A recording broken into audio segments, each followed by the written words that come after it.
ایک جه کوچکین صدام حسین سروکی بری یک کمار عراقیه. کل سری چیای گاره آوا کربون بو بهنودانه.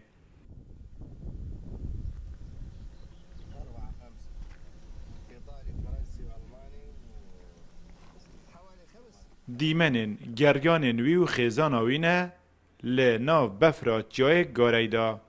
لدست پیکا سالا 1990 لی پشتی سرهلدانه او جهه بو خدا نازورین او دو ماهی بده سالات ویل ویده وری هات.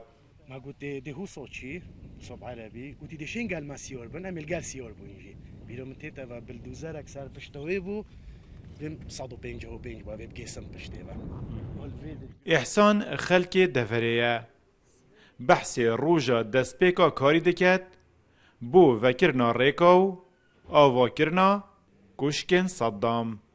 والفيري بيرو متيتا و كل فيري شني داس بيكري اكو بلدوزر و تجدانو اینا فيري وريك داس بيكري بو غوراي بري بو اوشاو بري بو هلافيه بري وقصرت خو اوفا كرن و الاوشاو السري غوراي و اینش که هر واساو راسي تشتكي سير بو هر سه کوچکنوی آوا کرین هاتین تکدان. هندک جه برابابن پشتی سرهلدانه گله یا هی جبرکو مفاجه نهات یا ورگرتن بو گشت و گزاره.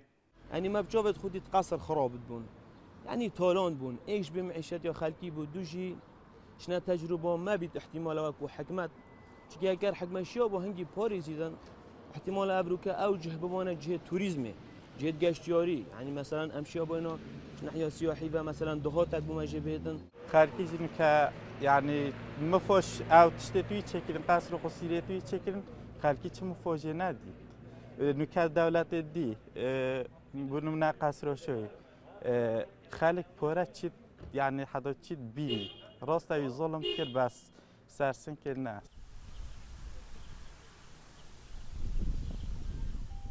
صدام سه کوچک لسر گاره اینیشکی و آشاوا آوا کربون. لسرهلدانا سال 1991 ایک جه شرن مزن لویری هاتا کرن. 14 پیشمرگه ولاتی شهید بون. لو ما جاده یک بناوی وان شهیدان هاتیه ناف کرن.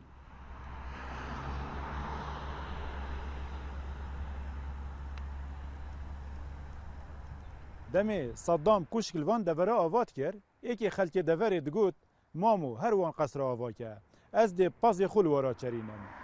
هلبزوان ادیب چلکی گوتن نوی کرنه هلبست و گوت حضر نکه دلیمینی هر دی خونا پیوه بینی سر گاره هر آوا که تو آره من ناچرینی چه اسکندر چه زینفون بری تلویری پیدا بون ولات مالی بو آگر همی تک دا روینو چون.